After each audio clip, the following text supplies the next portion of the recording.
The request came quietly, not shouted, not explained, just a cold, practiced voice saying, "Sir, you'll need to move to the back. This seat isn't available anymore. Seat 1A, first class, paid in full, a black man in a plain navy coat, no gold watch, no briefcase, just a folded newspaper, a phone, and tired eyes." He looked up, calm, didn't speak. Passengers nearby froze. The air inside the cabin shifted, not with turbulence, with tension. The kind that presses against your skin and makes you hold your breath. The flight attendant didn't blink. Behind her, a white man, well-dressed, confident, was already placing his bag in the overhead bin. He didn't even glance at the man in 1A. No one said a word. No one asked why, but someone recorded. And before this plane ever touched down, the world would learn who that man was and why this seat, this small, padded seat at the front of a quiet airplane, would become the loudest story in the sky. Let me take you back to the moment it all started. If you enjoy videos like this, don't forget to subscribe so we can bring you more meaningful stories. The hum of the engines was steady, like a low whisper behind velvet curtains. First class was quiet, almost reverent. Cream leather seats, gold-trimmed lights overhead. The soft scent of citrus still lingered from a pre-boarding spritz. Seat 1A sat by the window, and in it, a man. Mid-60s, black, silver at his temples. He wore a plain navy coat, slacks that still held their crease, and a watch worn from years, not wealth. He unfolded a newspaper with quiet fingers.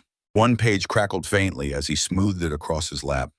His name was Judge Franklin Miles, a federal judge, appointed to the bench during a stormy administration, known for his restraint and steel resolve. But today, he was just a man heading home. His eyes skimmed headlines, but his thoughts were elsewhere. His last case still echoed in his mind, a tangled web of shell companies, dirty accounts, threats. The conviction had landed that morning. He could still feel the tension in the courtroom. He could still hear the defendant's voice. "This isn't over." Franklin exhaled quietly and looked down at the paper again. But his mind was on Camille, his wife of 39 years, probably steeping tea in that chipped blue kettle he loved. He pictured his grandchildren racing barefoot across the wooden floors, shouting, "Grandpa's back," before the door had even closed. That thought almost made him smile. Then, heels, soft, quick, approaching. He didn't look up right away, but he felt it. The pause, the wait, that quiet, instinctive hesitation that didn't belong. When he finally looked up, she was already staring. She couldn't have been older than 30. Sharp, composed, blonde hair in a neat twist. Her navy uniform crisp, her name tag catching the overhead light. Harper, it read. Her smile was automatic, her eyes were not. She stood with a practiced posture, but there was something else behind her glance. Not fear, not offense, just disbelief, the subtle flicker that says, "You don't quite belong here, do you?" "Good afternoon, sir," she said. Professional, perfectly polite. Franklin nodded gently. "Good afternoon." But she lingered, just long enough for him to notice. Her gaze slid from his face to his coat, his shoes, the newspaper in his lap. A silent inventory, no words, just cataloging. Then she stepped away. He turned back toward the window. Outside, the sun was melting into the horizon, throwing warm gold through the cabin. Light painted his profile, highlighting the soft furrow in his brow, the stillness in his hands. And beneath it all, the quiet weight of being a black man in first class, where presence alone still had to be proven. The boarding door hissed open with a hydraulic breath. From seat 1A, Judge Franklin Miles glanced up. A man entered, tall, white, sharply dressed, suit tailored, steps confident, phone in hand. He didn't scan the cabin. He didn't hesitate. Chase Langford, CEO of Arion Tech, the kind of man who made people stand straighter when he walked by. Flight attendant Harper's posture shifted instantly. She stepped forward, smile automatic. "Mr. Langford, welcome aboard." He gave a quick nod, didn't stop walking. "I know you're tight on space today," he said casually. "Just need a seat in first, don't care which." His voice was low, smooth, assured. He didn't say, "Take someone else's seat." He didn't need to. Harper's smile flickered. She hesitated. There were others in first class, 6 more passengers already settled. But her eyes drifted, almost instinctively, to seat 1A. To him. Franklin, black, older, dressed modestly. No briefcase, no Rolex. Reading a newspaper like it was 1980, she stared. Something inside her, a quiet voice she didn't question, whispered, "That seat doesn't fit him." And before she even realized what she was doing, she had made the choice. "Sir," she said, walking over, "may I see your boarding pass?" Franklin looked up, calm as ever. "Certainly." He handed it to her. She glanced at it. "Seat 1A, confirmed." She said nothing. Turned her head slightly toward Langford. "Decision made." "Sir," she said again, voice firmer, "I'm going to need you to move to a seat in economy. We've had a reallocation due to high-tier passengers." Franklin blinked once. "There's an issue with my reservation?" "We're working with limited premium seats today, and we need to accommodate priority travelers. We'll make sure you're comfortable in the main cabin." Langford wasn't even watching. He stood near the curtain, casually scrolling his phone, waiting. Franklin studied Harper's face. It wasn't anger he felt. It wasn't even surprise. It was recognition. Of an old pattern, a new uniform, a familiar silence dressed in company policy. He folded his paper. "Understood," he said, voice low. He stood, smoothed his coat. The eyes of the cabin followed him, but no one spoke. Some watched him pass like scenery. Some shifted awkwardly in their seats. No one offered to help. No one offered to stop it. Langford slid into 1A with one fluid motion. Didn't say thank you. Didn't say sorry. Franklin walked the aisle, past the curtain, past the rows, past the unspoken line that still divided airspace like everything else. Seat 32F, back of the plane, loud engine, stuck tray. He sat down, pulled out his phone, typed one sentence. "Relocated from seat 1A with valid ticket, requesting documentation from airline post-flight." He hit send, then leaned back, eyes closed, breath steady. The plane took off 10 minutes later. From the outside, nothing seemed off. Inside, champagne was served. Window shades lowered. Small talk resumed. But something had happened in the quiet. Something unrecorded by the flight log. And though the aircraft climbed steadily into the clouds, the conscience of that cabin had begun to fall. Seat 32F, back of the plane. The hum of the engine was louder here, less polished, more real. It rattled softly beneath the floor like a distant warning. Judge Franklin Miles sat still, eyes closed. But his hand moved, slow, deliberate. He unlocked his phone, opened a secure messaging app, and typed 10 words. No exclamation, no outrage. "Passenger Miles, reassigned from 1A without cause, following up." He hit send, then put the phone away, resting it on the tray before him. Outside, clouds drifted by in thick white silence. Inside, something had shifted, small, almost invisible. But miles ahead, in the cockpit, a chime sounded. The first officer checked the message on the screen beside him. He leaned over. "Captain, you need to see this." The captain, mid-50s, turned with the ease of a man who had flown through lightning. His eyes scanned the message once, then twice. Attached was the name. Franklin Miles, federal judge, 11th Circuit. A stillness fell over the cockpit, denser than altitude. The captain exhaled. "He's on this flight, and someone moved him from 1A? The co-pilot nodded. "Cabin crew says it was a last-minute reallocation for a frequent flyer." The captain's jaw tightened, not in anger, but in that particular way pilots do when they sense a mistake that's already airborne. "Get Harper in here," he said quietly. Moments later, the cabin intercom crackled softly. A discreet call. Flight attendant Harper appeared in the cockpit doorway, face composed, hands clasped. The captain didn't raise his voice. "Did you relocate seat 1A earlier?"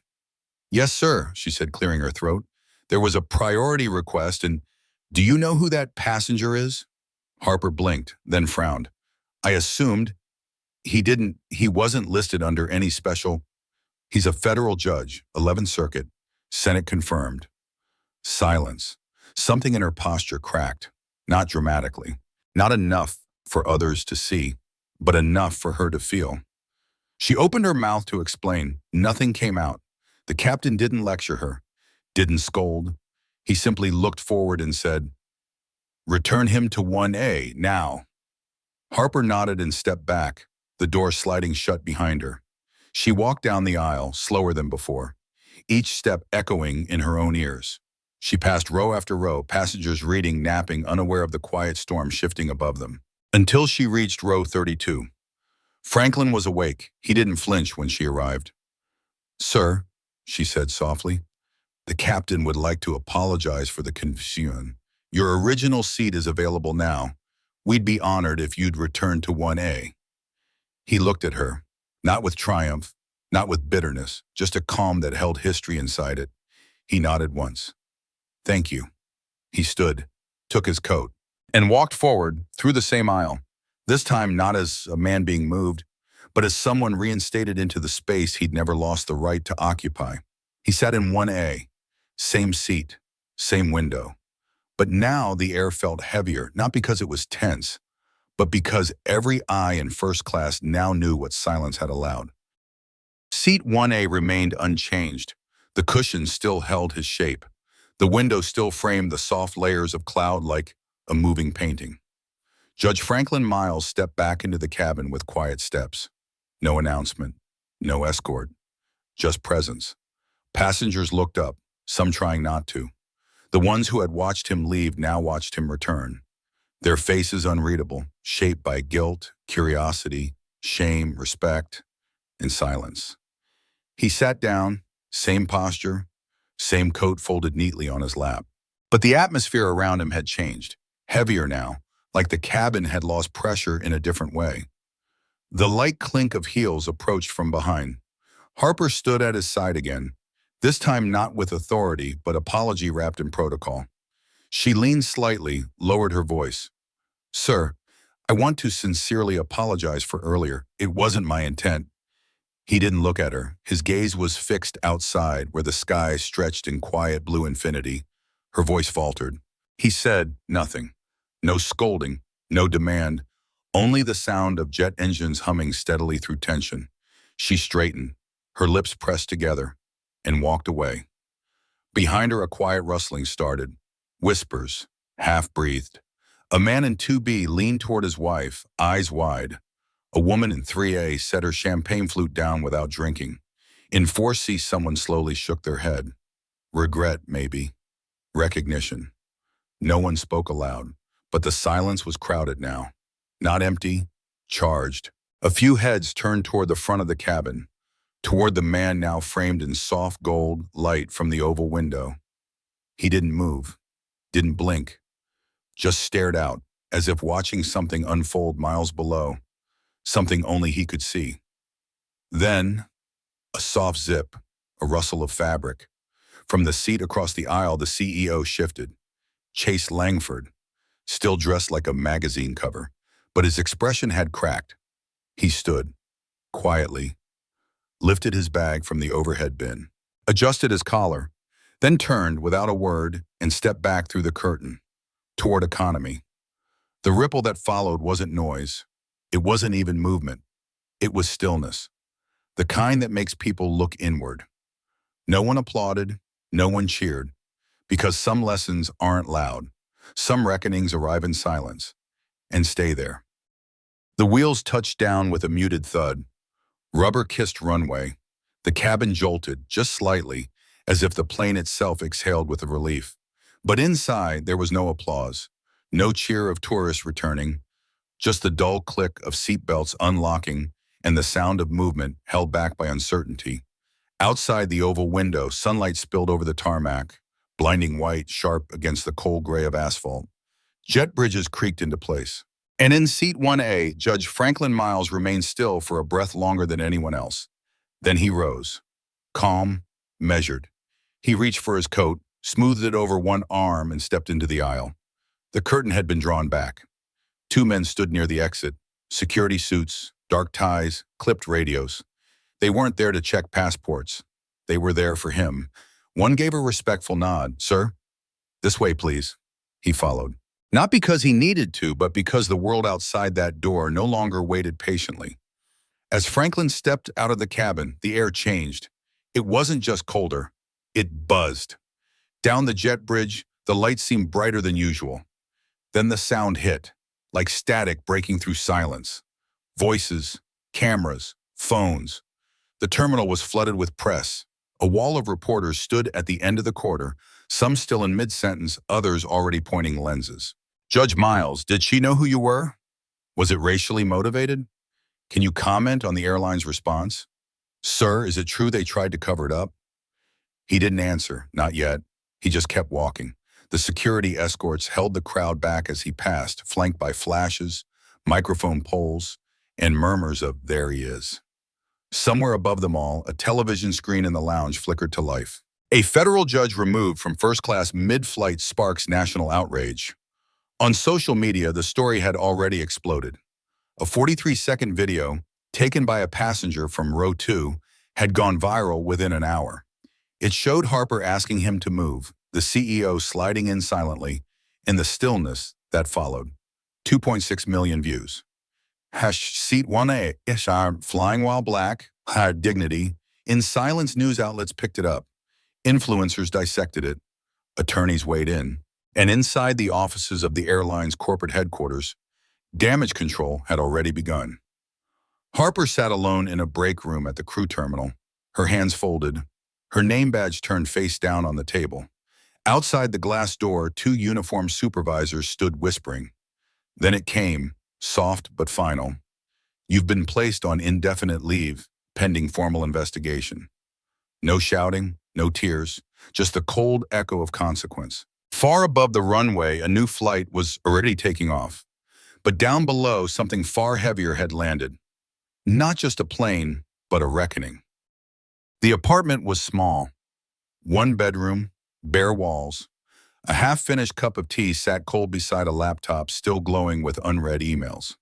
Harper sat curled on the couch, knees pulled in, a sweatshirt wrapped tight like armor. She hadn't moved much in days. Outside, the city kept humming, trains, car horns, life. But inside these 4 walls, everything was still. Still, except her thoughts. On screen, headlines echoed her name. The video, the outrage, the think pieces. Her phone buzzed. Again. She didn't reach for it. Instead, her eyes drifted to the mirror across the room. And for the first time, she really looked. Not at her makeup, not at her posture, but at the person behind her uniform. The girl who had grown up in a neighborhood where no one looked different, where normal came in one shade, where her teachers nodded when she crossed her legs and frowned when the quiet boy in the back didn't speak. She had never said she was racist. She still wouldn't. But something inside her had whispered that day on the plane, "He doesn't belong here." And she had listened to it, without question. Tears came, not loud, not dramatic, just slow, heavy, real. Weeks later, the airline offered a chance to return after training, media silence, and time. She declined. The community center was tucked behind a laundromat in a quieter part of town. There were mismatched chairs, faded posters on the wall, and the scent of old carpet and new crayons. And students. Dozens of them. Black, brown, white, loud, brilliant, curious. Harper stood at the front of the room, hands clasped. Her name tag now read Ms. Harper, volunteer. "I used to work on airplanes," she began, voice soft but clear. Some kids looked up. A few whispered. She took a breath. And one day, I made a decision, not because I had to, but because something in me assumed, something small, something I didn't even question. The room was still. A few students leaned forward. It hurt someone, a lot of people actually, and I've been trying to understand that ever since. She didn't cry this time. She didn't run from the shame. She wore it like fabric, honest, uncomfortable, but hers. So now I talk about it, not because I want to feel better, but because maybe if I tell it right, some of you won't make the same mistake. A long pause. One student raised her hand. "Do you think people can change?" Harper smiled, small, weary, real. Only if they stop pretending they don't need to. The envelope was cream-colored. Hand address, with slightly uneven handwriting. It had no return address, just a soft smudge of ink where a thumbnail had pressed too long. Judge Franklin Miles opened it with care, not because he feared what was inside, but because letters, real ones, were rare in his life these days. And something about the weight of this one told him it mattered. The paper was lined, folded twice. He read it slowly, line by line. No rush, no reaction. Just his eyes, steady and quiet. I've spent the last month thinking about that moment on the plane. At first, I told myself it wasn't my fault, that I was just doing my job. But the truth is, I saw you, and still I chose someone else, bro. And I've come to understand that it wasn't a policy mistake. It was a reflection of something in me I didn't want to see. I'm not asking for forgiveness. I'm just letting you know I finally see it. I see you. Harper Franklin folded the letter back along the creases, as gently as if it were made of something living. He set it beside his tea, then looked out the window. Sunlight poured across his desk, papers neatly stacked. A photo of his wife and grandkids sat in the corner, faded at the edges from being touched too many times. He sat in silence for a moment. Then, almost to himself, he said, "Change doesn't begin with punishment. It begins with awareness." Weeks later, he stood at the front of a law school lecture hall. The room was packed, young minds, alert and restless. Some had watched the video. Some had only heard the name. He didn't bring it up. Instead, he spoke of integrity, of power without noise, of how justice wasn't something you declared. It was something you practiced, especially when no one was watching. Afterward, a student approached. "Sir, why didn't you fight back?" Franklin looked at him, thoughtful. "Because sometimes," he said, "the most powerful protest is silence." That night, his blog updated a new entry, short, titled simply 1A. It began with one sentence. "Not every fight needs a voice. Some need only to be seen." Outside, the city buzzed on, unaware that the man who'd once been asked to move had never really left his seat. He'd simply made it bigger. Sometimes what changes the world isn't a raised voice, but a quiet one that refuses to bend. It's in the calm way someone holds their dignity, even when others try to take it away, even when no one stands with them. This wasn't just about a seat. It was about what we see and what we choose to ignore. So now we ask you, have you ever made a decision based on a story you never took the time to learn? And if so, what would you do differently now? Leave a comment. You can share this story with someone who still believes silence is weakness. And remember, sometimes the quietest moments echo the loudest. Thank you for watching.